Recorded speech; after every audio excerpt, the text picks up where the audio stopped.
A warm welcome to all who have joined us today, both in person and our virtual attendees via Zoom.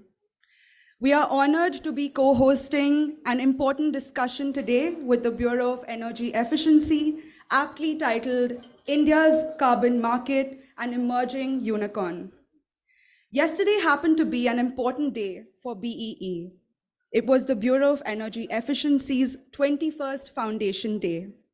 Minister R.K. Singh highlighted that India will reduce its emissions intensity by 33% by 2030, potentially even before that.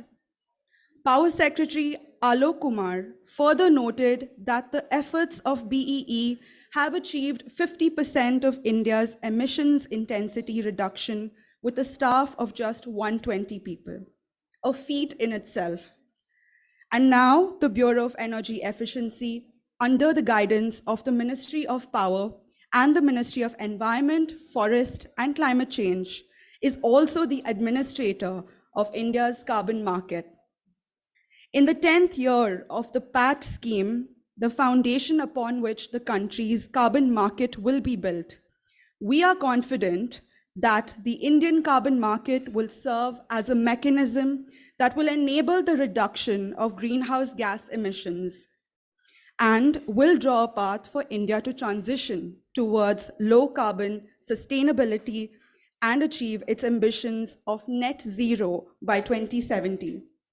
With this, we believe the Indian carbon market is going to be the country's unicorn on all fronts, be it in terms of potential impact or number of industry players. We will not keep you waiting any longer. For the next hour and a half, we hope to engage in an exciting discussion with questions from our audiences, both virtual and right here. For those seated in front of me, please scan the QR codes on little business cards that are in front of you and share your questions with the panel. Our moderator will pose these questions to the panelists. Now, I would like to welcome our panelists for the evening who don't need any introduction at all. I begin with a warm welcome to Mr. Abhay Bakre, Director General of the Bureau of Energy Efficiency. Mr. Nitin Prasad. Mr. Nitin Prasad, Chairman of Shell Companies of India. Mr. S.N. Goel, Chairman and Managing Director of the Indian Energy Exchange. We also have a special guest who is meant to be among us, and you will see his face on the display, Mr. Gurdeep Singh. Unfortunately, he wasn't able to join us today, but moderating this discussion today is Bishal Thapa, the Senior Director of CLASP, and your co-hosts for today.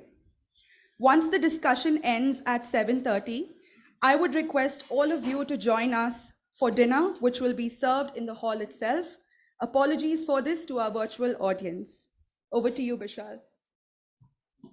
Thank you, Karishma, Mr. Bakre, Mr. Goel, Mr. Prasad. Good evening and welcome once again. Good evening to all of you, ladies and gentlemen, for joining us today. Good morning, good afternoon, and I guess for some joining in the really eastern parts of the world online, almost a good night. Thank you all for joining. India's carbon market promises to pack tremendous scale, tremendous potential, and tremendous impact. But at the same time, as of now, it also promises to pack tremendous mystery.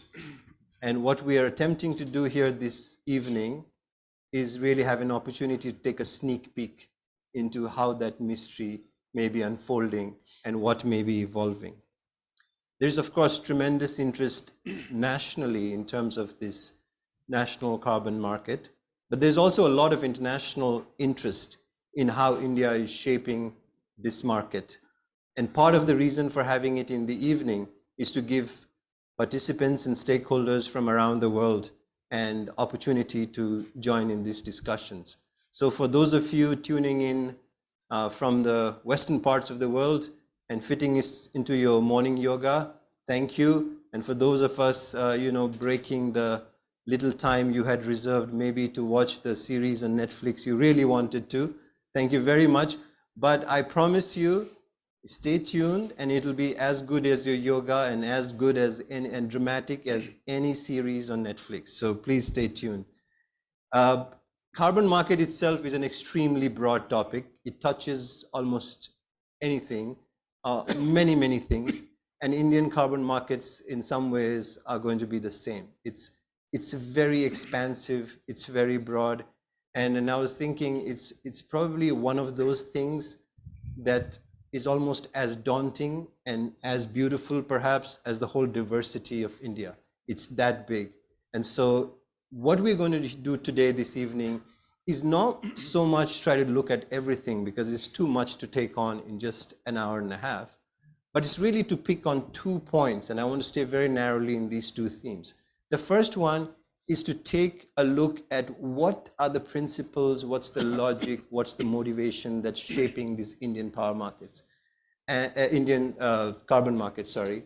And I'm very pleased to have with us the DG who's really well positioned because the BEE is essentially leading that charge. And the second part of the theme that I want to touch on is what is industry players doing to anticipate, prepare, and invest in that segment. And we're very well positioned to have Mr. Goel, who's now offering the platform where many of these credits will be traded, and Mr. Prasad, whose shell company is also investing heavily in this sector. So this is the 2 themes that I broadly want to cover. And without waiting much longer, I'm going to start with Mr. Bakre. And the first question, sir, I think is really to put the institutional frame around it. Carbon markets was basically opened up as a result of an act of parliament a few months ago in December through the amendment of the Energy Conservation Act. And in there, they talk about a carbon credit trading scheme, which we broadly are mentioning as carbon markets. In there, they also talk about this notion that there will be the central government and any agency authorized by it to lead it. I know BE has taken a very active role, but I just wanted us for you to start by outlining what is the institutional framework under which the carbon market is going to play and how it will shape and evolve. Perhaps you could start with that, sir. Yeah, thank you. Thank you, Bishal. Namaskar to all the participants here and also all the audience who have joined virtually. So you have picked up the very important point that after the notification regarding the passing of Energy Conservation Amendment Bill 2022, a landmark decision has been taken by the government to include 2-3 very key aspects, and one of that aspect and most important aspect is regarding setting a framework for a carbon credit trading scheme, and we can call it more popularly as an Indian carbon market. Now, if we go back a little few years back, when the previous amendment happened in 2010, it was mostly on the regarding the designated consumers on the energy efficiency norms, and that put forth the PAT scheme. But the things have changed completely post Paris Agreement. It is not that the climate actions were not happening earlier before Paris Agreement, but there was a decisive push given after the Paris Agreement.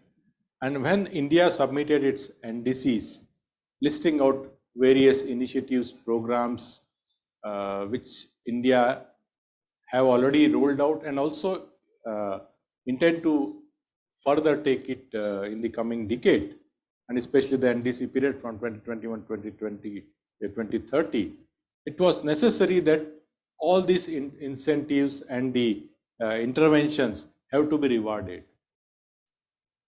Now, market mechanisms, we already have the experience about the PAT trading scheme, and the industry really did much better than what they were supposed to do or what they were targeted to do. So industry started asking that many things are happening. There are a lot of technologies waiting to be deployed in a growing economy like India. And when India is growing and all the industries and other sectors are growing, there are huge opportunity for transformation. And there is a efficiency improvement, as mentioned in the initially, that 50% emission reduction can come because of efficiency improvement. The remaining can come because of non-fossil fuel or the fuel switch, as we popularly call it. So all these things need to be incentivized. All these actions have to be rewarded. And when the entire private sector involvement can come, and there is evidence available with internationally about EU ETS, Core ETS, and other ETS, that the best or the most effective tool and the cost-effective tool for carbon pricing is the carbon market. So in that regard, the institutional framework, we thought we can develop on similar our experience. So we don't have to reinvent the wheel.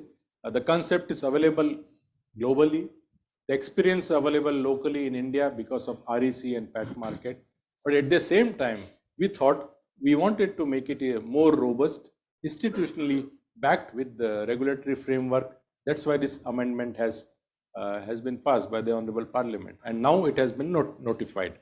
So that provides the first step, a very, very strong legal background to come out with the carbon market. So institutionally, it will be evolved based on the success on the PAT and REC. It will be having similar or even a much broader areas in terms of delivery, both compliance measures, offset measures.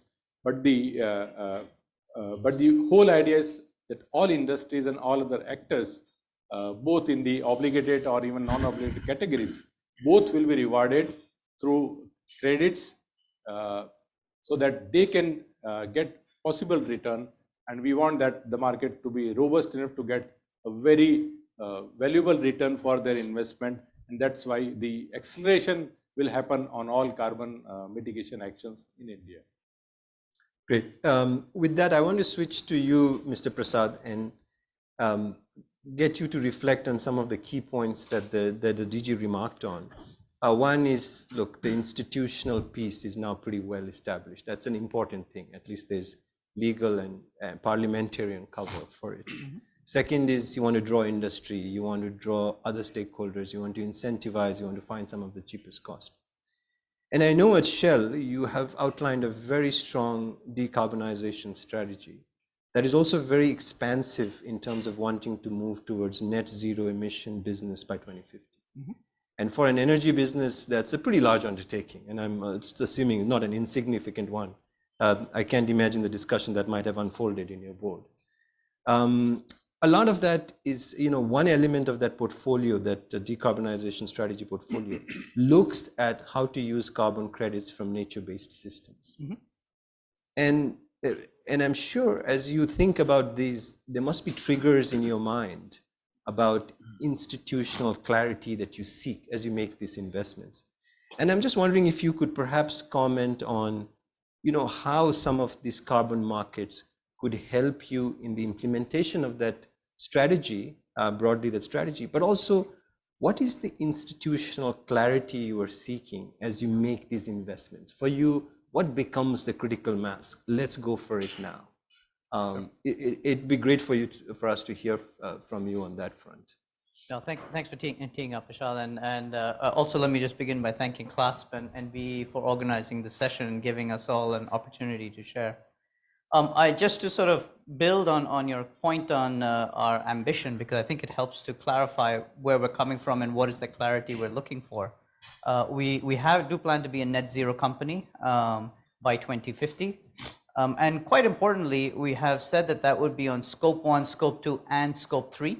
And scope 3 is about 88% of our emissions. So it is the emissions associated with our customers and their usage of our products that we come back and create.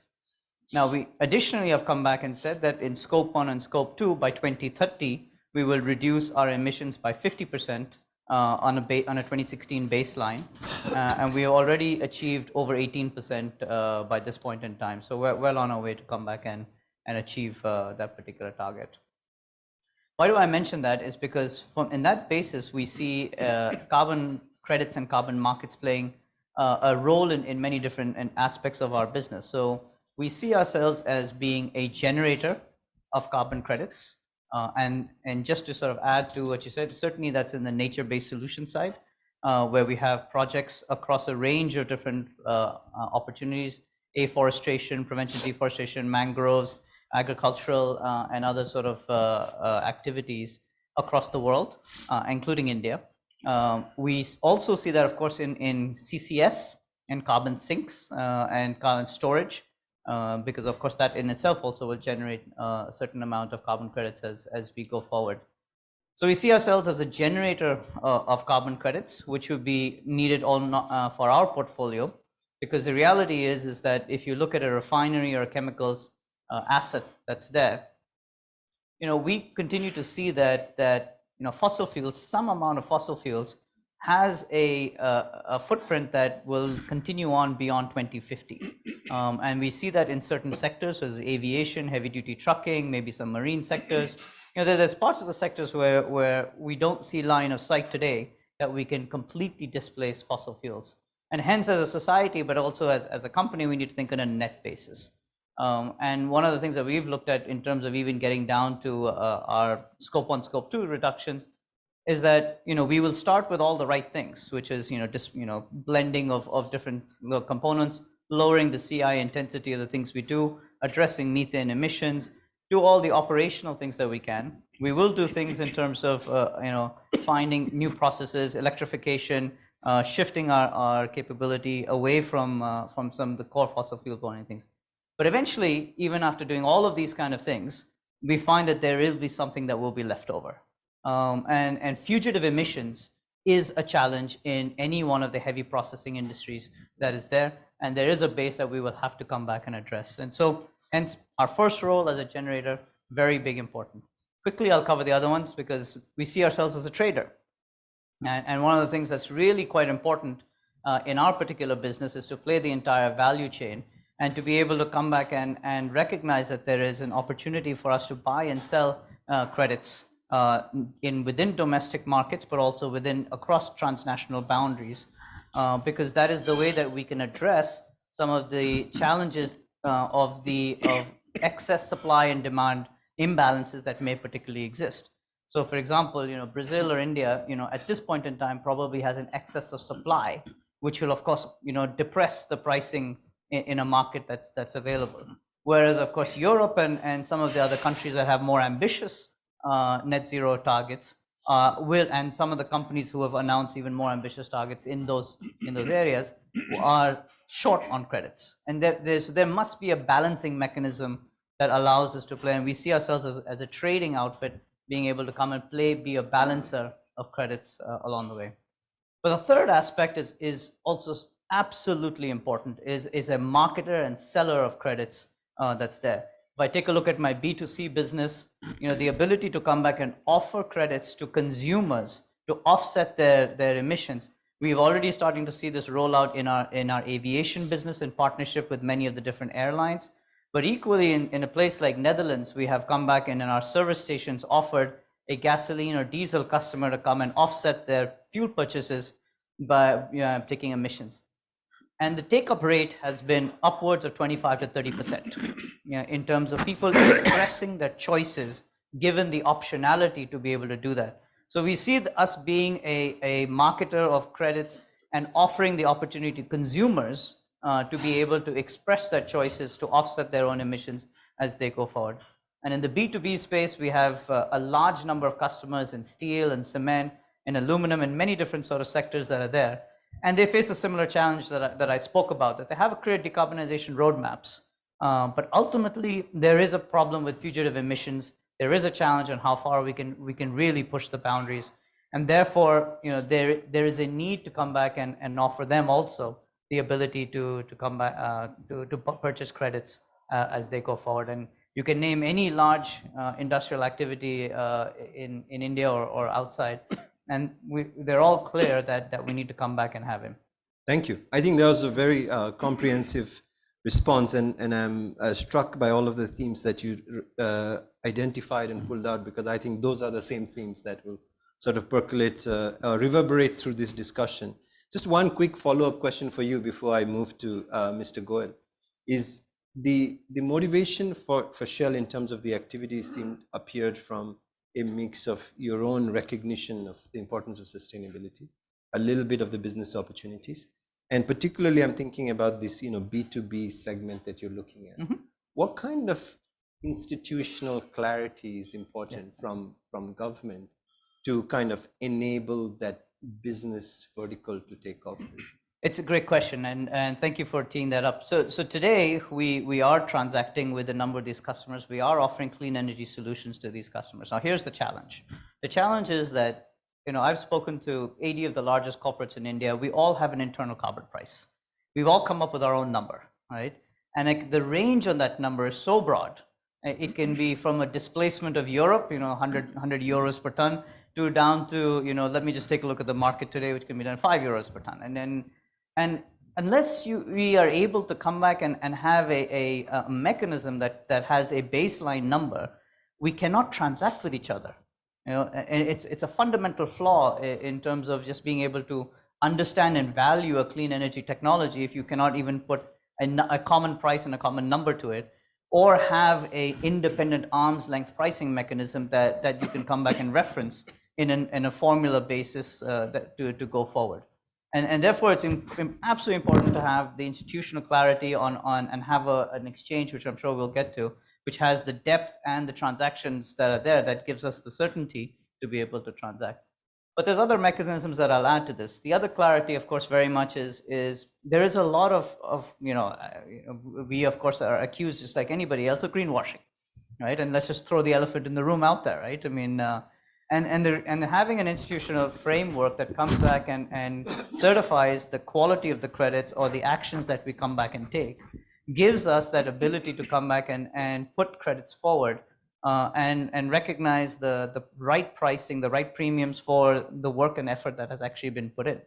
And the danger right now is that if you don't do that, then of course everybody builds in a risk factor of whether this credit is real or not, or the quality is going to be there in 10 to 15 years time as we go forward. The last thing I'll come back and say is that, a tree is not grown in a day, and if you think about it, the tree sort of generates credits over a 30-year life cycle, right? So we have to sort of come back and why do I say that is because there is, of course, the MRV, the auditing mechanism, the certainty, the clarity that's come back that needs to exist. If you buy a credit against a physical asset like a tree, and you're assuming that the tree is going to be there for the next 30 years, right? And somewhere we have to be able to come back and provide the certainty that there are protected areas that will be checked, and that the company and the corporate and its governance practices will be audited.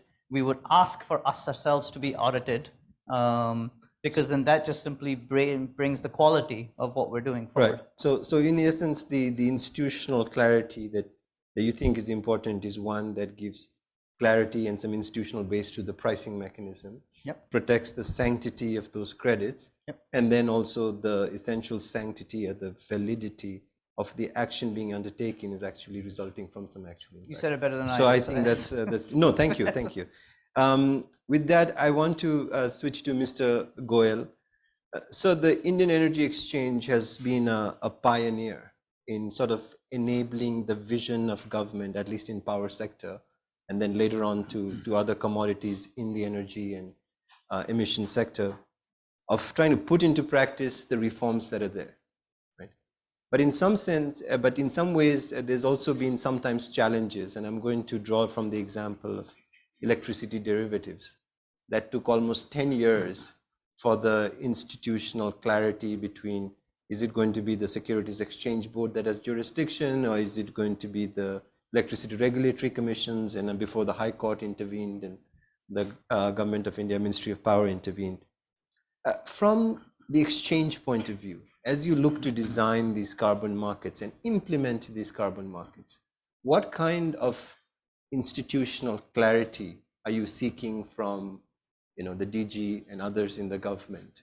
What kind of institutional clarity is going to say, all right, here are the products I'm going to put, here's how I'm going to create the trading platform, this is the investments I'm making. Over to you, sir. Thank you, Mr. Thapa.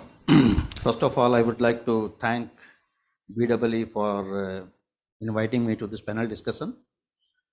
If I have your consent, I would like to first talk for 3-4 minutes about the power market, which we have created in this country, because that will be the right context setting for the carbon market in the country. We started IEX in 2008, and that was the first power exchange in the country. Before that, power trading was happening through the trading companies also. And IEX is a technology platform. We provide a transparent technology platform for doing trading of electricity.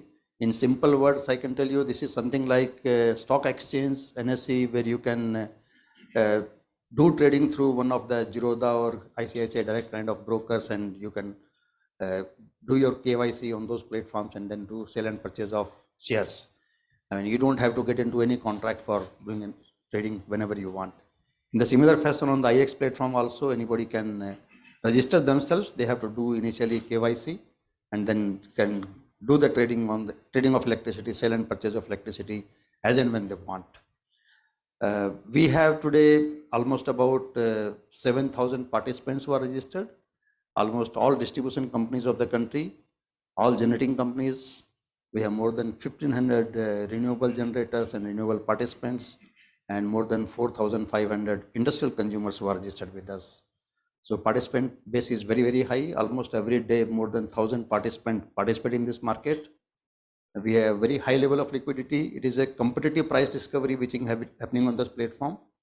And whatever we are doing, it is basically under the regulatory oversight.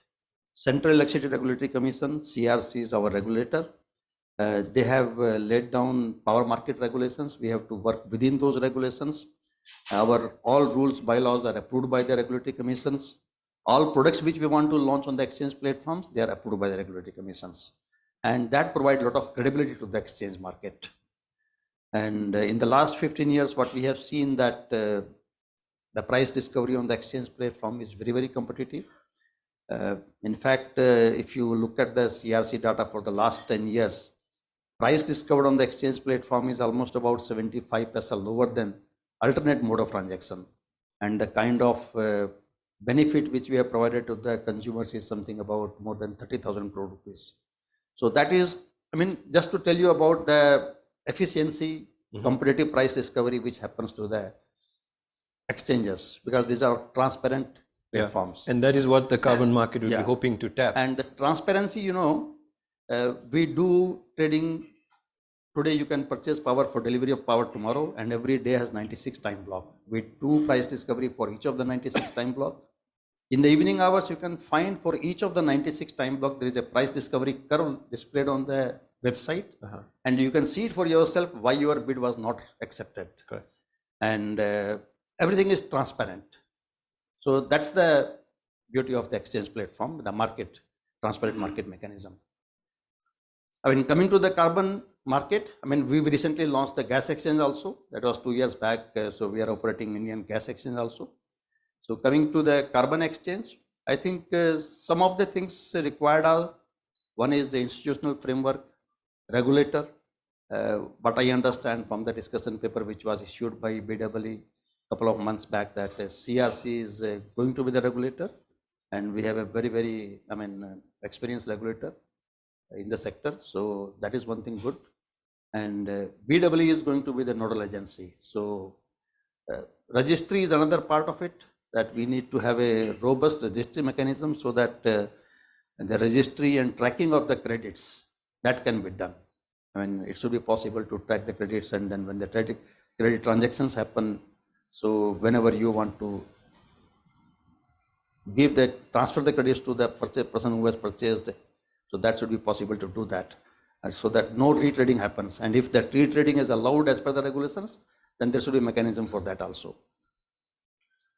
Then I think we need to have liquidity in the market. And what I find today in the market, there are many different kind of carbon credits based on the source of carbon where the carbon credits are generated, and even on the vintage of carbon credits. So you can maybe find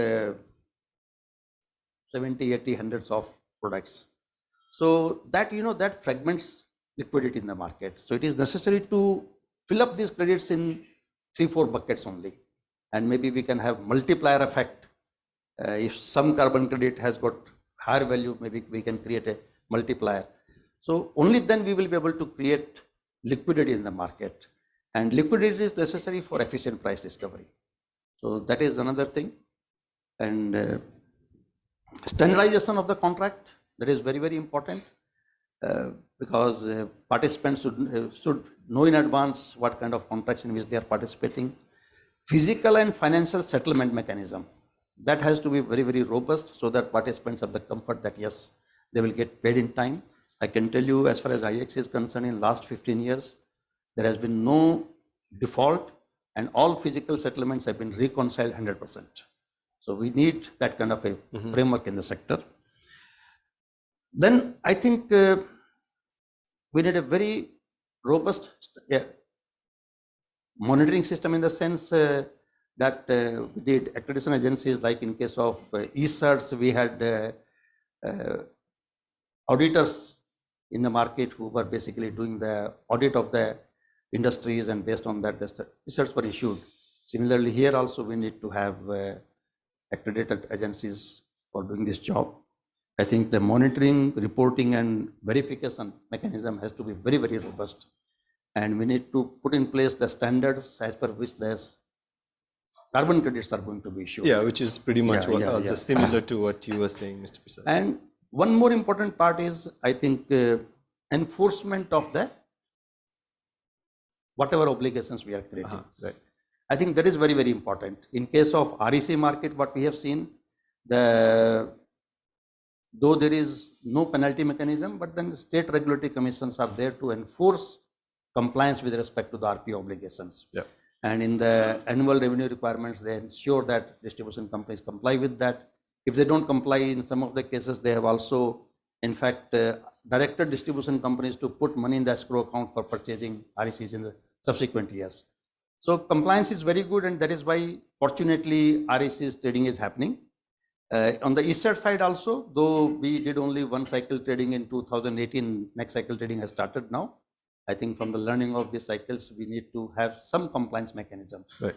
So that is another part. That's a great response. I think from what you have said and also what Mr. Prasad had said, I think, Mr. Bakre, there's both good news and bad news for you. The good news is that in general, there's a expression that there is a lot of confidence in the institution. Like you've got the parliamentary laws, you've got CRC, which does have a history of it. So, and clearly there's a lot of rules that need to be set up, which is what part of the game is. I guess the bad news for you is that if everybody's expressing confidence and everybody's saying, okay, when is it going to happen? When is it going to happen? Which is the next question I was going to come to. And there's a lot of other questions that are trickling in about prices, but I'll pause on that and come to this question. And somebody has also asked this. I remember reading a story a little while back from the Hindu that basically said it's in the final stages of notifying the trading scheme. Who will be covered, what will be covered, will be announced, will be ready by June, everything will be launched. Now, I take no responsibility for what the Hindu has said, but I want to ask you the question about timing and where you think the general speed of this is moving towards in terms of some launch of this program, when the rules will be set, something if you can perhaps comment on that. Okay, thank you. So many important issues raised by Mr. Nitin Prasad and Mr. Goel. So I'll try to answer in 3 categories. The first thing is that, as I mentioned initially, we resorted to have an amendment in the Act. And that was a very, very positive step. Why? Because, as I mentioned, we are going to build up upon the experience gained both by the industry as well as the institutions. Institutions both, all the agencies as well as the departments and the government. So we wanted to build upon the REC and the PAT, so the ESAT market. So we didn't want to lose or wanted to start something new and then getting the entire industry to prepare themselves.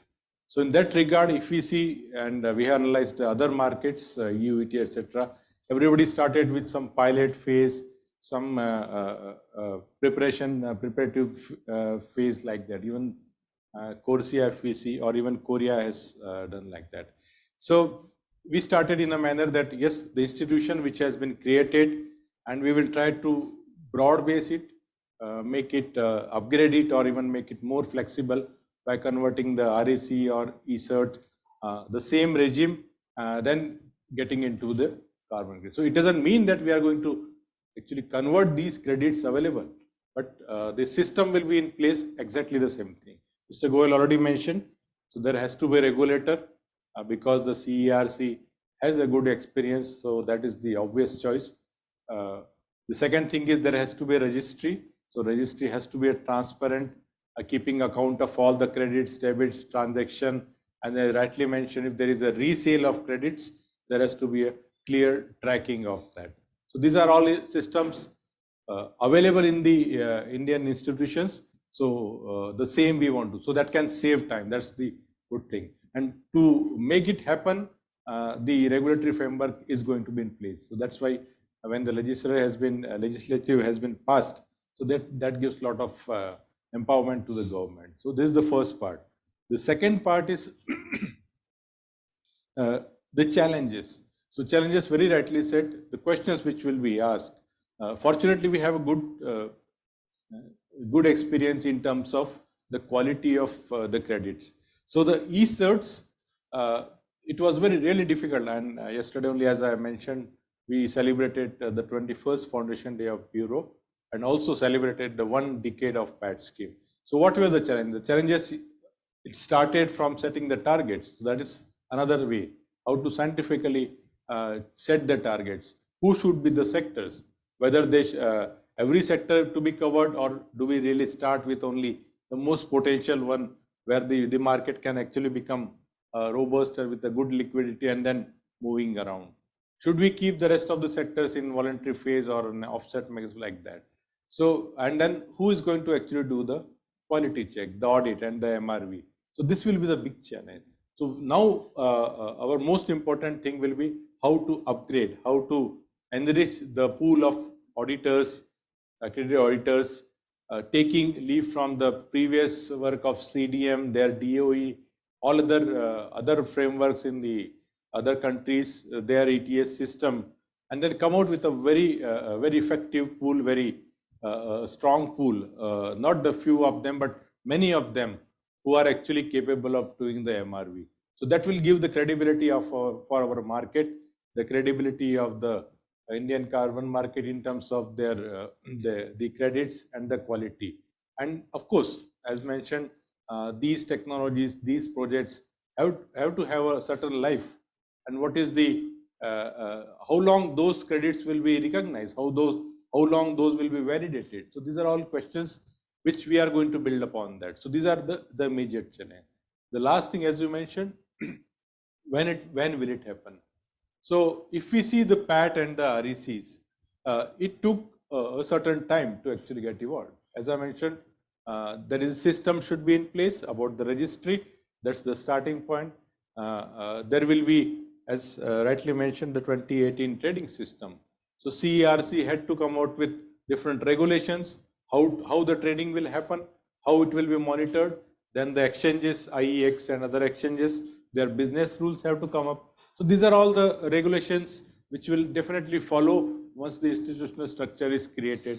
And at the same time, the setting of targets, the availability of projects, their validators. So it will be obviously happening gradually. We want to do it as much as possible because, as I mentioned, we cannot wait any long for setting up the market because so many things are happening. Climate actions are really happening. We want the industry to actually come forward and they should be rewarded for their carbon saving actions. So in that regard, because the target is already set and everybody is rushing to meet that target, because if we start deploying the projects now, only we can meet the targets of 2030 and beyond. Right. We need to surpass that target. Right. So there is a credit available. So all these things will be gradually built up based on our prior experience. Yeah. But we will try to make it as soon as possible. I'm just going to pick up on several questions that have come on in terms of the coverage of sector technologies. And I want to actually ask you again, Mr. Bakre, because this is a question also that I had. In the blueprint that was announced, that was released last year for stakeholder consultation, this links also a little bit to Mr. Goel's point about, look, you got to be clear what is the product really in question that you're going to be traded. There was a statement in there that basically said the PAT program is the base over which the voluntary carbon market can be developed. That was the statement in. And linking to that to the question that is streaming in from the audience is about the coverage sectors, such as will it be nature-based solutions? Will it also cover railways? Will it cover hydrogen type of technologies? What's the principle at play now in terms of, it sounds like you're taking an existing scheme and then sort of slowly expanding Is that the governing logic and principle at this time, sir? Not exactly. We are only taking the principles and the lessons learned from the existing scheme. Okay. So obviously it will be a fresh, new initiative, but it will be built upon the structure which was evolved. We don't want to create entirely a new structure where the industries have to again understand the complete project in a new fashion. So they have already understood, and it took many years. The first cycle pad, the second cycle pad, now we are running 6th and 7th cycle. So it took a lot of time.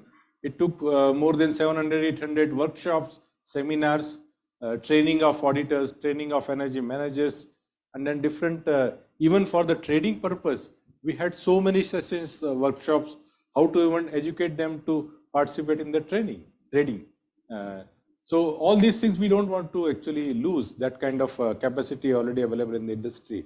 But the question is, as a scheme, it will be a fresh scheme. We will take into that, as I mentioned, PAT also was evolved over the years. There were certain criteria, which sector should come as an obligatory entity, which sector should not come initially, which can come at a later stage, which need not come at all. So those things we will evolve it. But certainly as a concept, everybody knows there will be certain part which will be obligated entities or obligated sectors, and there will be the rest of the part which can just grow like a offset or a voluntary mechanism. But it will be gradually built up. Right. So one of the key insights I'm already taking from, we're now just a third into the conversation, but one of the key insights I'm already taking is that it's in some sense kind of like a parallel process where you have the rules, but as you begin to do it, the rules then evolve and keep on evolving. And there, Mr. Goel, I want to turn to your experience and expertise at IEX. In some sense, IES, the kinds of products, the schemes that you've launched, the ability to have transparency in prices, the ability to get liquidity in this market has really accelerated some of the reforms, particularly in power sector. And I'm wondering if you could draw from those experiences to say, what could the parallel lessons be, and how could the experiences from the platform so far help influence the evolution of the carbon markets, and what particularly are you going to recommend to the DG and others who are leading this segment?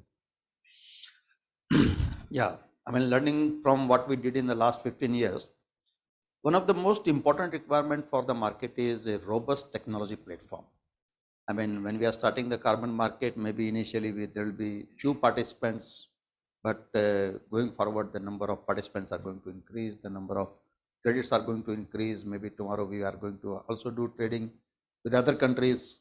So the platform should be robust enough to take care of this kind of future requirements. That is one. Second is, we need transparency into the system. I mean, I will give you one example. When before the exchange, we were doing trading of electricity to the trading companies, and many trading companies were getting into agreement from the sellers and then subsequently taking positions and selling power in the market subsequently at a much higher price and making hefty commissions in between. The issue was even flagged to the regulatory commissions. It went up to the Supreme Court, and subsequently it was heavily regulated with the regulated margins. Why? Because there was no transparency in that. Buyers and sellers, they were not aware how the transaction is happening, at what price the transaction is happening. I think to have the confidence of the market participants, the transparency is very, very important. And one of the important functions of the exchange is to provide that transparency. Product design, that is important. We started this company with just one product in 2008, and today we have almost about 15 different products. So over the years, depending on the requirement of the market participants, we have developed these products. So continuously interacting with the market participants, I think these products will need to be developed. And of course, we will have the, association of BEE, they will be guiding us, the market participants also. And under their supervision, all these things can be done. So development of new products based on the requirement. And I think market development activity is another important activity which has to be done. In the power sector, we regularly interact with the participants in the market. We organize seminars, workshops, interact with the regulatory commission, state regulatory commission, system operators. We do policy advocacy. We do capacity building among the participants also. I think these kind of things, awareness, creating awareness is another market making requirement, job of the exchanges. So which we'll continue to do in the carbon market also. And Mr. Prasad, I want to just stay on that same theme. And I also, one of the points you alluded to before about the whole notion of this Shell fleet prepaid, which gives customers an opportunity to provide essentially emission offsets, I think, through that. And also more recently, you made an interesting investment in a joint venture that's developing carbon credits, EKI. And recently, I think EKI also announced a very interesting investment around clean cooking, and it was quite amazing. It's a large fund with the Singapore program, so best wishes for that. But clearly, as you can see here from the discussion that's evolving, that there is, the regulator, market developer, in a sense, government legislation kickstarts the process, but the market has to track it in parallel. And in some sense, there is a great degree of interdependence that allows one to accelerate. And I'm wondering how you think about your own activities and how we could use those, or the government or others establishing this market can use those to accelerate the development of carbon credit markets for India with impact and achievements in mind. Yeah, that's not an easy question to answer, Charlotte. Look, I think one of the things that we all need to sort of work in collaboration with the government is, of course, the challenge of baselining, right? And this is going to be where actually the rubber hits the road eventually, right? Is when do you start counting, and what asset do you come back and say is countable and not countable? That's sort of one point that's there. The other one, of course, is this whole discussion on avoided emissions and negative emissions, right? And therefore, that starts getting into an even more interesting sort of space that's there. Why do I bring this up? Is because these are some of the issues that we're grappling with right now in terms of, as we go out and we already start to generate carbon credits, we already start to do projects in afforestation and get them certified and do the work that's there. There is, of course, a lot of learnings in terms of what we've come back and done, but we're also recognizing some of the challenges to even build the institutional transparency and the clarity, and certainty behind what has actually been put forward. And look, I think if you roll back even the CDM scheme, I think there were some fantastic learnings. I absolutely agree with that, but there was also a lot of noise on it, right? And some corporates got a lot of flack on some of the things that was done on the CDM scheme, right?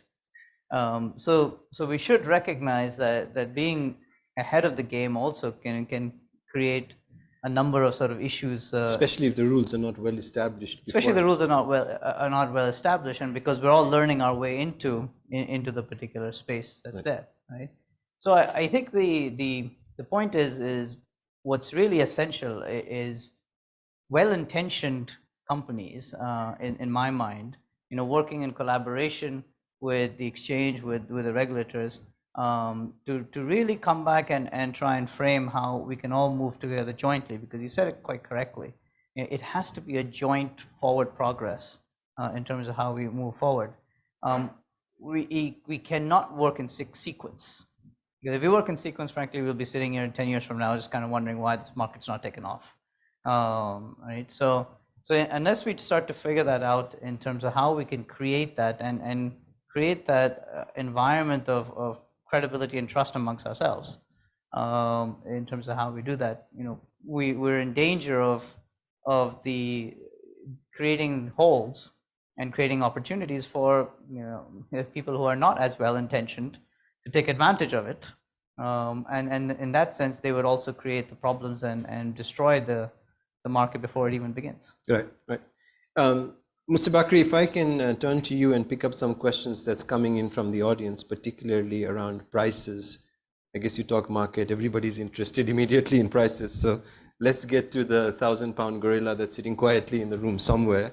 And one of the issues with at least ESERT so far has been that there's been quite a lot of excess supply. I was seeing the last prices, I think, for the recent cycle, somewhere around 1,800 rupees, etc. But is there any principle that's governing the thinking right now in terms of the design about any sort of floor prices, forbearance prices, anything that you think will protect people making an investment, knowing that some of these rules will evolve somewhat slowly or may evolve and change? Is there any thinking that's shaping that at the moment? See, first thing is, as mentioned by Mr. Goel, there has to be a transparency. So every price which is discovered has to be discovered in a transparent manner. So that's the first principle, if we can say. Second thing, initial period, definitely, because the coverage will be limited, and the coverage we will expand in a gradual manner, because every sector we need to come out with their protocols, their verification methodology, everything, the way it was evolved in CDM, or even it was evolved in PAT, the deepening and widening. So it will always take time. So in initial period, there will be always possibility of a lot of fluctuation in the prices. But we hope the way it got stabilized in REC, or as well as for the ESERTs, and of course ESERT, because there was a higher supply, and because the energy efficiency per se itself is a proposition where you are saving the money for yourself itself, and not only that, over and above you are getting credit. Whereas in carbon credit, you are actually generating carbon credits through reducing the emissions, and so emissions, if they are reduced, they need to be incentivized or rewarded. So with this philosophy, obviously initially we expect maybe 6 months, 1 year, a lot of turmoil in terms of the prices. We believe that the prices should be enough for the investment to actually come up. At the same time, the prices cannot be too high, putting the burden. But I think the market will become robust very quickly, and hopefully in a year, or even perhaps either before a year, or even a year plus, I think we should see a strong market with sufficient liquidity. And as mentioned, I think Mr. Nitin mentioned once that maybe on a long run, if we start finding that there is enough coverage, there is enough liquidity, but we still believe if there is a need for a market stabilizer in that case, and if government has to intervene, or that's why. So we'll keep that option as well. If necessary, there could be a market. Yeah. I think our philosophy will be to give sufficient reward for the investors, for the projects to come. In that, we need to. Well, we've knocked the first bottle off, so I think that's good news. Yeah.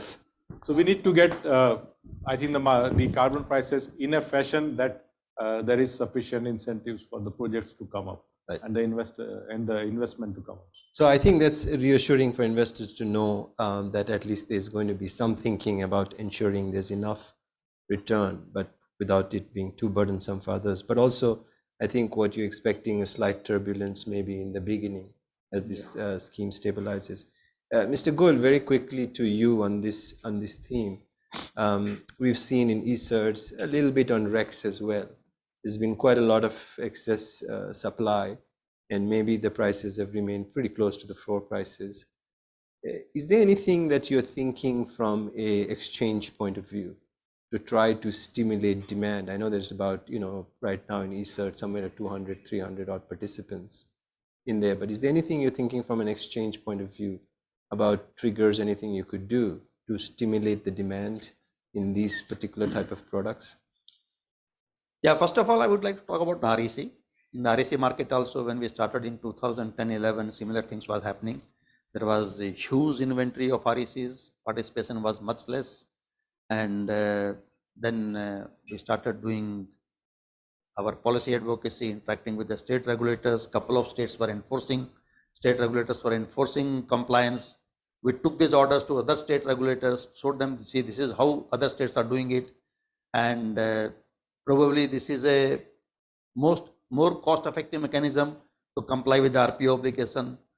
So over the years, yes, compliance improved. Industrial consumers, captive industries having captive generation, they also started buying RECs. And there was a time in 2018-19 when we found that the supply side, we had constants. There was so much of demand in the market. Of course, in 2020-21, because of COVID, there was some financial constraints on the part of the distribution companies, and some of the RPO obligations have been shifted for the subsequent years. So there is some inventory now, almost about 1.5 crore REC inventory is there, but I'm sure REC market will pick up in the time to come, and this inventory will not be significant. e-cert, yes, there is an inventory reasonable. I think about 70 lakhs e-certs are available. First cycle, trade cycle, I think, which was done in 2018-19, the gap between the demand and supply was not significant, but this time, again, the compliance is not there. So we are talking to the industries.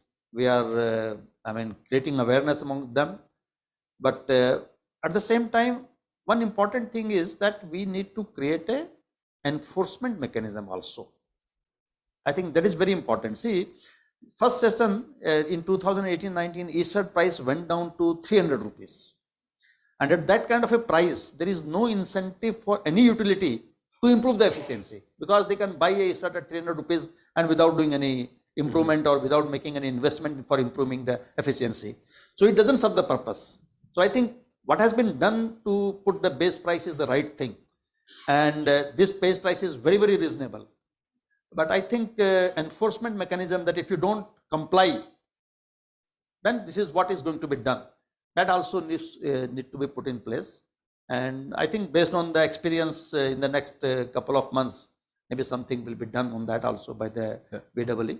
Great. So I want to now, we have a lot of participants internationally who have joined us online. And I want to pick up, which is a theme that seems to be recurring in the questions about international trading and fungibility.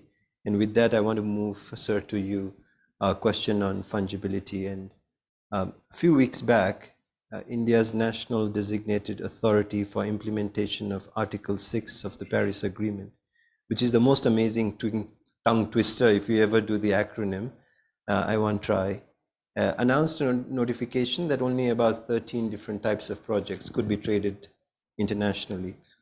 And I just wanted to, not so much for you to reflect on what that actually means, but to just talk to the audience about what is the thinking in terms of how this carbon trading scheme in India might interplay with the international one. I mean, we are one of almost now 60, I guess, emission trading schemes around the world. And how will it play in terms of, having cross-border trading capabilities? I don't know. Something for you to just reflect on. Yeah, this question will always be asked when we set up and with an objective of very, very robust domestic market here. And as you mentioned, there are already 60 plus such carbon pricing instruments, and including the emission trading systems here.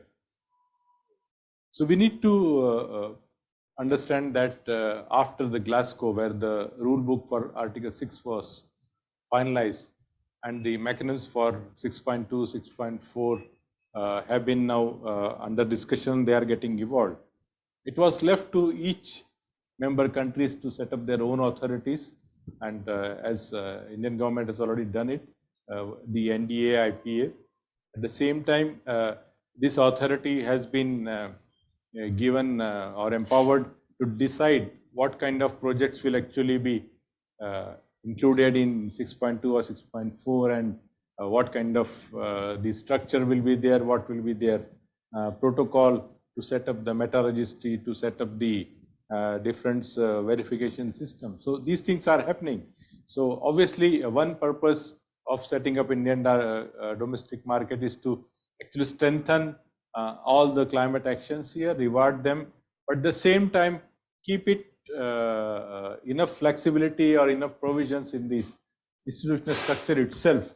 And because as per the international pact itself, there is an authority set up, and they will take a call how to make use of this market, which projects will actually qualify to go outside our country, because there will be a corresponding adjustment. There could be a plus minus of the credits. So all these things, it will happen. As you rightly mentioned, there is recently a list of 13 technologies. So these are the technologies. But then the question is regarding the projects as well. So those projects within NDC, outside NDC, so all these things the authority will take care. Yeah. But again, this entire robust system of Indian carbon work will actually facilitate that. The registry will actually can be used as a meta registry for the entire emissions within the country. So this institutional structure and the complete market framework will actually evolve. When it is evolved, will actually facilitate all this international trading as well. It will facilitate so that the government and the authority is in a right position to decide what kind of projects will be allowed for international coverage or not. Yeah. And Mr. Prasad, if I can turn to you as from the perspective of that question, Shell's decarbonization strategy is obviously broader than India. You're a global company. You've mentioned, interestingly, that you're looking at not just scope 1, scope 2, but also now potentially scope 3, and that's 85% plus of your emissions. You have a global supply chain, right? Mm-hmm. So your stakeholders are, and I saw one of your public comments, which is about governance. You got to go back to your shareholders, which means all over the world. How do you think about this, your own decarbonization strategy in the context of international fungibility around these trading schemes? And what would you be telling the government of India in terms of saying, here's how you might create some flexibility for us as companies and other industry players to take advantage of the fact that sometimes cross-border transactions of this nature can also help you accelerate and make it easier for you to meet your own decarbonization strategies? Yeah, I think it's a great question, and of course we have two sort of sets of credits we need to be conscious about: voluntary credits, but also the compliance credits markets that's there. The one that's of course the most challenging, I think, is in the compliance credit space, which is absolutely the comment that I take, because you have to have that meta registry available.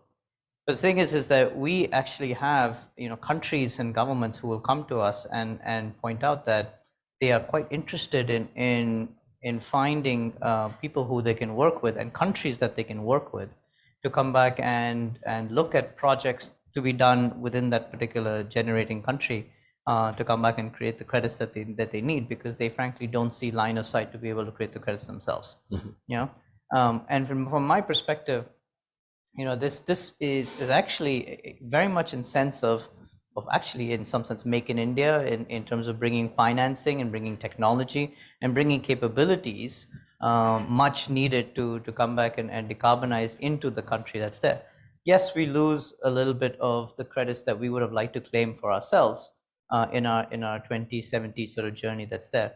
But what we gain in terms of the capability, the capacity, the technological know-how but also the chance to come back and then start down, accelerate the journey on the cost curves by offering these opportunities and the financing that can come into it, more than offsets, I think, the loss of, the credits that we lose along the way.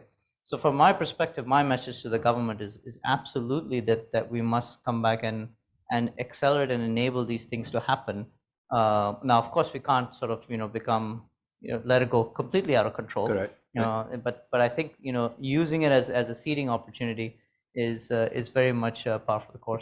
And thanks for bringing that point up, because I think it's a point that's often forgotten when we talk about fungibility. It's not just that, oh, let's make a transaction on these two credits, but also on the back of that, there is, as you say, tremendous amount of tech transfer, people-to-people movement, business, and a whole lot of perhaps even social impact that can get mobilized as a result of creating these connections. Mr. Goel, sir, to you, you've already sort of spotted this opportunity, and IEX recently launched a wholly owned subsidiary called International Carbon Exchange Private Limited. And perhaps can you comment on that? Just striking the name seems to suggest that you see an opportunity and a very tangible opportunity in the fact that there will be an internationalization of these kind of markets. What was your vision as you were forming that company? And to what extent do you think it links to the emerging opportunities from Indian carbon markets? Yeah, and from the discussion paper which was issued by BEE, we had one clarity that there is going to be a compliance market in the country, and that compliance market will be regulated by CRC. IEX will have the opportunity to participate in that market. But what we find in addition to that there are a lot of transactions happening in the international market. There are buyers in the international market from the Europe, USA and Australian countries, and then there are sellers in the market. Even a couple of entities are selling from India also in the international market. From Africa is another seller. Southeast Asia countries are going to be big sellers. So I think we created this company with the intent of exploring this opportunity. But I think we need more clarity, because what is going to be allowed? I mean, very recently one notification has come. I think more clarity is required. What is going to be allowed? And then we are exploring this opportunity, and we incorporated the company, but we will be launching the company, operations of the company, maybe once we have the full clarity in this. So this is something that obviously something you're watching quite carefully, yes, but you think a bit more clarity is required definitely on the rules. Mr. Bakre, sir, I'm going to pick up a question again from the audience that focuses on,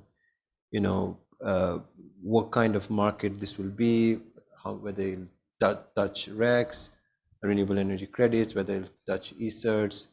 And I also note that in the Energy Conservation Act amendments, it talks specifically about a voluntary market.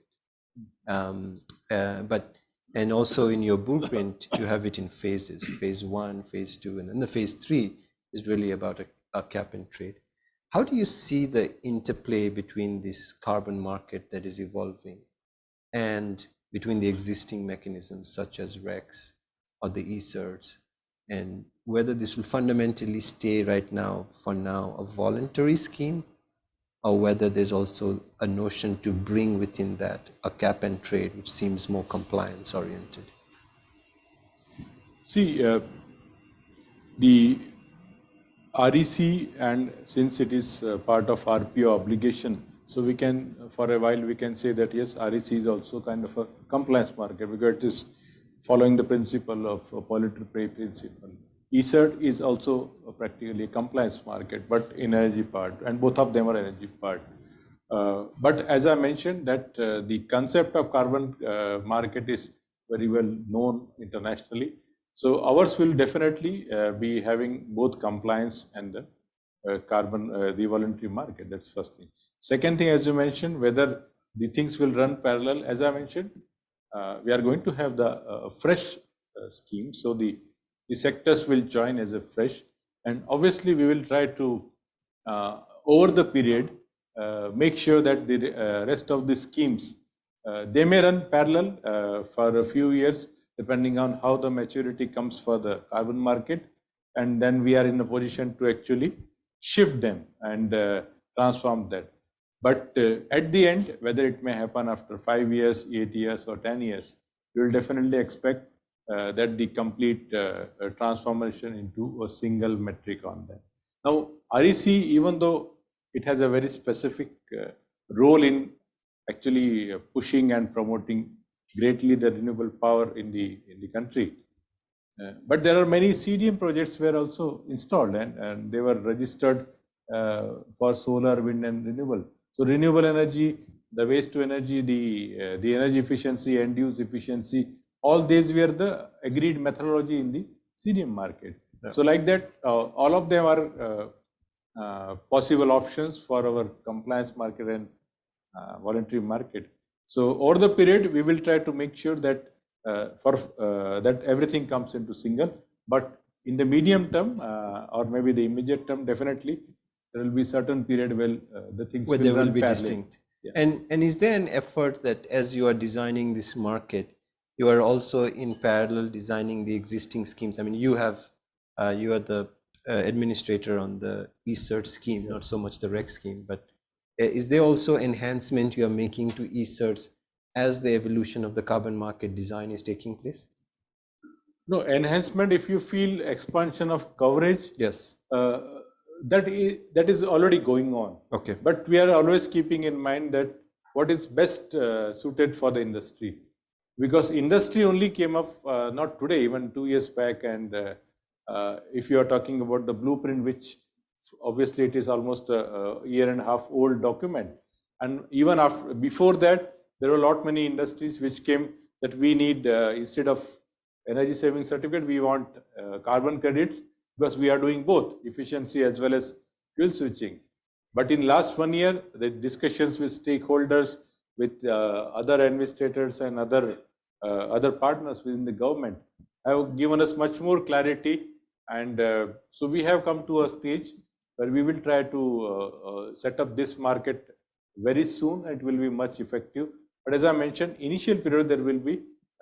So it'll start off as is sort of distinct as it is now, and then in the longer term slowly begins to converge into one platform. Yes, and gradually they will definitely merge in that. Right. Mr. Prasad, if I'm going to pick up on one of the public statements you've made, and it sort of links to what Mr. Bakre also said about, and what has been the theme about the need of many actors to come together. One of the things I've said is that you've said is we need to become much more adept at coalition building. And I don't know if you remember saying that, but I thought it was a pretty cool statement. Clearly, you've already achieved 18% reductions in emissions, as you mentioned. But as a company, and you're working with such a large set of partners, both nationally, internationally, how do you spur demand? How do you mobilize these ecosystems? You're a developer of projects, you're a consumer of these credits, you're an investor in these credits. What actions do you take as part of a decarbonization strategy to sort of create these ecosystems so that it facilitates the development of these markets? Another really good question. We strongly believe, and I think the point was actually put forward very well, that that decarbonization is going to be very sector driven, and therefore one of the things that we focus in quite a bit is to look at the sector holistically, and to suggest what needs to be the pathway for that particular sector, because every sector will have a different sort of timeline horizon, but also a certain specific need that's there.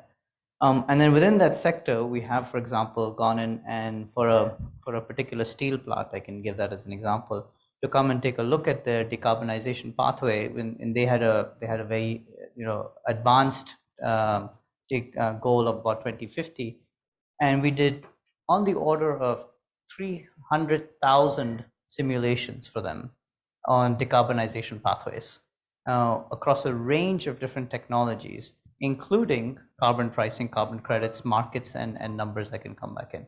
And what it came and outlined was what are the stage gates that are particularly needed for them to make the choices on which technologies in terms of what they can do going forward. and what is the carbon price that is needed to be seen in the marketplace for them to make that decision as they go forward. Now, and of course, the number was different today for renewable power, very different if you say 100% renewable and you put batteries on it, very different when you say hydrogen, and very different when you say CCS. But putting that sort of roadmap together was illustrated for this particular company, and we've replicated this now across arguably about 40 to 45% of the emissions in this country, to demonstrate what are the choice points that are needed.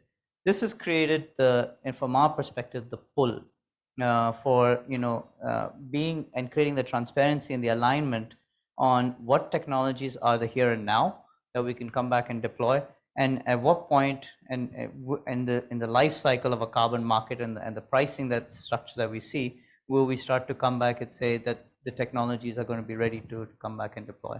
So we clearly see that we've almost built almost a backlog, if you will, of demand for carbon credits, and clean energy technologies on the back of a particular carbon pricing, and it's just sort of waiting to come back and be seen in terms of the market sector there.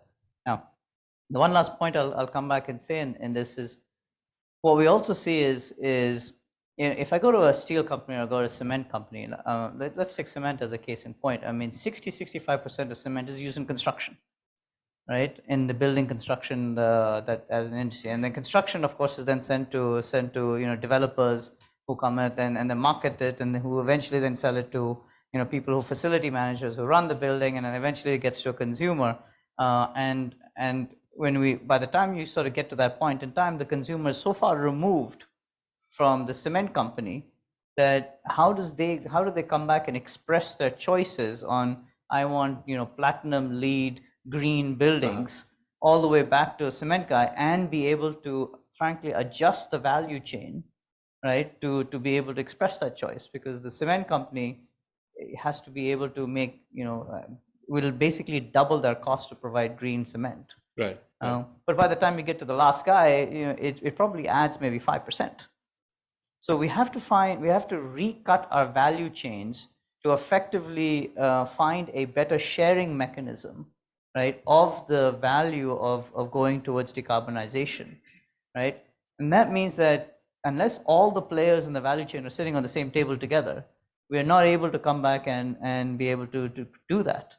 That's why we created coalitions, for example, in construction, that put everybody in the chain together and said, now how do we recut this, right, so that we can all work together and to be able to do it. Because if we don't, then the chain will break at a certain point, and we will not be able to actually achieve the ambition. And I just want to follow up on that a little bit, and again, borrowing from some of the things you've done around nature-based solutions. I mean, your use of carbon credits is really focused around nature-based agriculture, environment, those sort of credits. And I want to link it to one of the things about credits that's always been a criticism, is that in some sense it fails to take into account sort of the social imperatives. It's also got to be responsive to livelihoods, to inclusion, to those sort of things. As a company, and given that you've done mostly nature-based credits, I'm curious about how you think about that in terms of making sure there's also a differentiation of credits, so that it's responsive to some of the social economic needs as well. Yeah, and this is where we've taken a very clear view that credit generation can be done from a number of different things, right? And let's just take a simple example of preventing deforestation or afforestation, right? And we've taken very clear views as to which ones we will choose to play in, which ones we will not choose to play in. So we don't really do anything in preventing deforestation, but we will absolutely do everything in afforestation that's there. Now, why that's even more important is that even when we do that, we then go in and we have our Vera friends in the room over here, but we also try and aim for gold standard, and we aim for being able to demonstrate societal benefits as against what we may do in the afforestation space. And frankly, as we are already trading those credits, buying and selling those credits, we see our customers come back and ask us very explicitly, can you prove to us right? That if even if you come in and planted 39 million trees, which is what we have already signed up to do up until now, that those trees are actually creating natural ecosystems and creating livelihoods for the farmers or the associate individuals who are in that particular space. Our customers are asking that, to say that before they will buy those credits from us, we must be able to come back and justify and prove that that's there. And that's where the pull is coming from. And so a lot of work goes into making a credit. I respect the point about too many variations of credits, which is absolutely true, but when in some of this is about making the credit higher quality, and in that sense it commands a higher premium. Right. Reflecting of the underlying growth, and we've seen actually in some cases, we've seen a 1 to 10x difference between what the value of the credit is to what the livelihood generation creation is in around the particular ecosystem that's created. Especially as you start to take a look at the products that in particular sectors that for creation of new products and services and things like that the local community can come and take on. Yeah, thank you. We're right at the 7:30 mark, but I'm just going to round up with the last bit of last words, and I'll start with you, Goel sir. Is a lot of companies like Shell and others have announced sort of voluntary goals, right? As of now, they're voluntary. Your last reflections on what you think exchanges and platforms can do to bring them in the fold so you can address their needs, creating products that allow companies that have announced these voluntary goals. Your last thoughts. We are new player in the carbon market. Yes. So I will not like to really comment on that part of it, but one thing definite that we find lot many players in this market. India is going to be definitely surplus in the carbon credits even after meeting the NDC targets. Maybe we will need a couple of years to achieve that, and there will be opportunity for participating in the voluntary market also. We need to create, first of all, understand this market and then create awareness among the participants. Bringing participants on the exchange platform, that's not very difficult, because these days with the kind of communication system which we have and the marketing system which we have, the social media system which we have, it is possible to do all that. So we are looking forward to basically, first of supporting all, the government scheme. First of all, what kind of framework they are going to introduce, and then look at the voluntary market also. Yeah, thank you. Mr. Bakre, I give you the last word, but with a question. There's an interesting question that basically says, how will state level agencies and STAs interact with this carbon scheme? Maybe how do we make it, how the state's going to be involved? Perhaps your last thought as you close with that question. Yes, once we move ahead, the involvement of states will be there. We are aware about the SAPCC, the State Level Action Plan on Climate Change, and I'm sure more and more we proceed on our climate actions. There will be certain confidence in state level. They will themselves they will gear up, and of course the state agencies will play a definite role in terms of promoting the mitigation actions here. But the last thing is that the challenges will be on the MRV side. So MRV also, states will play a role. At the same time, they stimulating demand. So even for demands also, the states have to play an active role. And my last word, I will say that, as mentioned by Nitin, this will be a great opportunity that that will put our climate action or the decarbonization actions on a fast track. It is something that it will get us the new technologies, the new opportunities, new investments, all kinds of capacities, and practically it will accelerate our entire decarbonization journey, as if that we are putting a highway so that everybody can run faster. I like that. So we're building a highway. Yeah. So green highway. Yeah, green highway. So getting the economy on a decarbonization path. So this will be a highway setup as part of the Indian carbon market. Great, thank you. Thank you. And Mr. Prasad, last question again, just a quick last word. How will you draw upon your experiences, your expertise your leverage as a company to engage with government and maybe rally other stakeholders in sort of facilitating this process, which isn't easy, but sounds like it's taking shape quite rapidly, and just what type of constructive role you expect to be playing in this process. Yeah, I think firstly, I must recognize that the pace that we're moving at has actually been phenomenal. I mean, I also really like the highway analogy actually, because but it's also being built at a speed that frankly I don't think we've ever seen before. So congratulations to me and a number of other players who've contributed to this. But look, there's a lot that we have done. We've been very active in the carbon markets for a better part of a few decades, actually. So we've learned a tremendous amount across different geographies. We'd mentioned 60 different exchanges. In many cases, we've helped to come and set some of those things up, and we would love to come in and share some of our experiences that's there. The other thing that's also, as somebody who's already transacting in credits in India, I'll point out that this is a non-trivial process, right?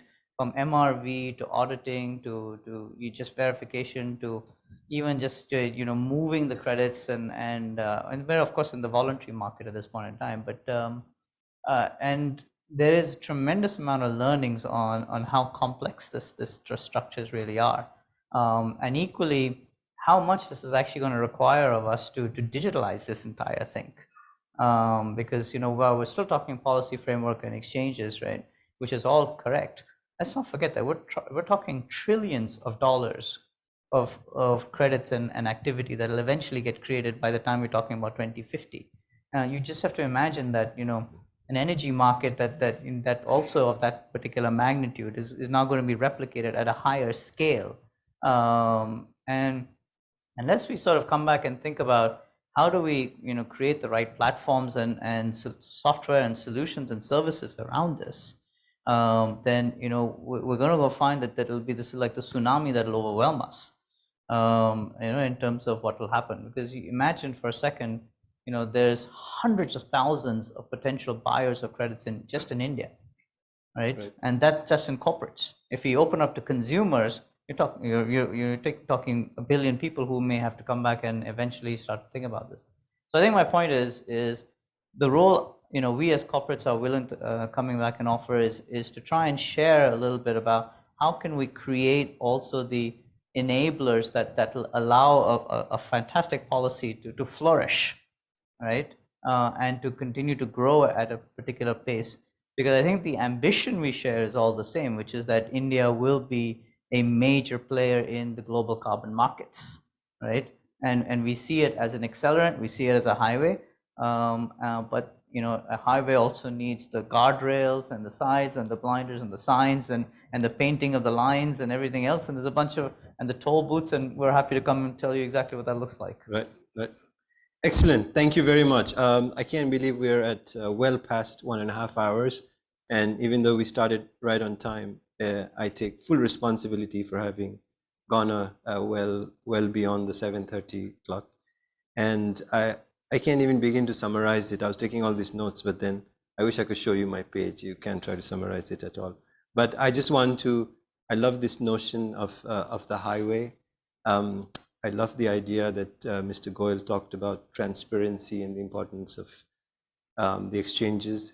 And thank you, Mr. Prasad, for talking about the trillions of dollars, because I was trying to get to the unicorn bit in the title, and I was like somewhere in there. And so I'm glad that in the very closing remark, he has the unicorn bit that flashed up there.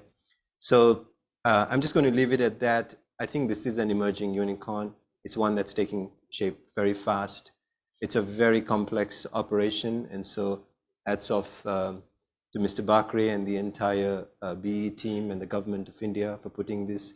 This is a space to watch. For those of us who are involved in climate, this is a great initiative. For those of us looking at it from a business opportunity and from industry, it's also a great platform. So I want to please join me in thanking Mr. Goel, Mr. Bakre, and Mr. Prasad for taking the full 1.5 hour and being very patient through the questions. I want to thank you all for participating. And I know there was a lot of questions and I was trying to get through some of that, but most of it I weaved in very much. I want to particularly take a moment to thank Mr. Saurav Didi and his team for helping us organize this, without whom it would not have been possible, and also in the leadership that he's taking in structuring this. Good luck on building the highway is all I can tell you. Thank you all. I'm going to hand it back to Karishma with just a positive note. I want to end on a very positive note. Happy birthday, Karishma. And if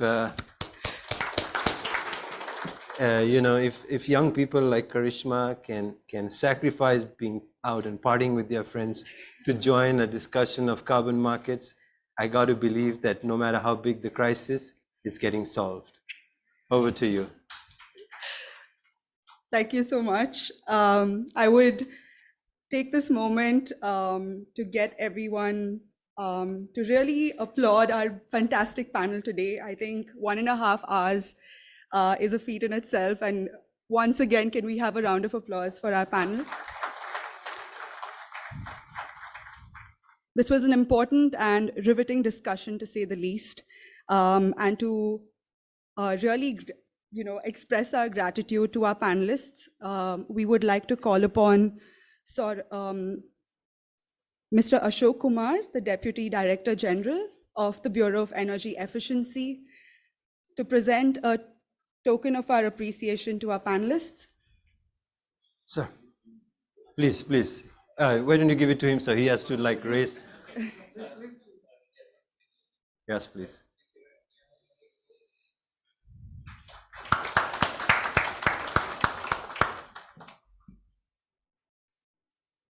And to DG Sir, Mr. Abhay Bakre.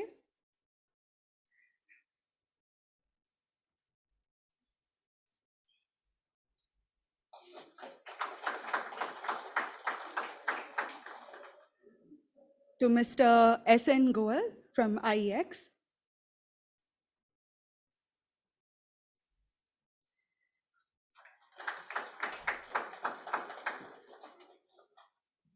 And lastly, to highlight Mr. Saurabh's contribution in making all of this happen, I would like to call upon Bishal to express our gratitude.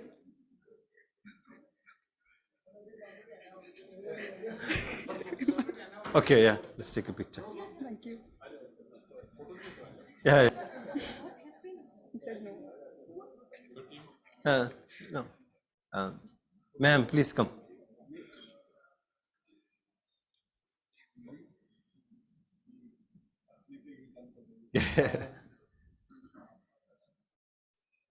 And our final thank you is to our lovely audience today, both virtually and in person.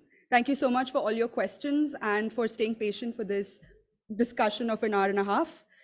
Following this, we now have a dinner during which we hope to network with all of you. So please be sure to join us for that. Thank you so much and see you all soon.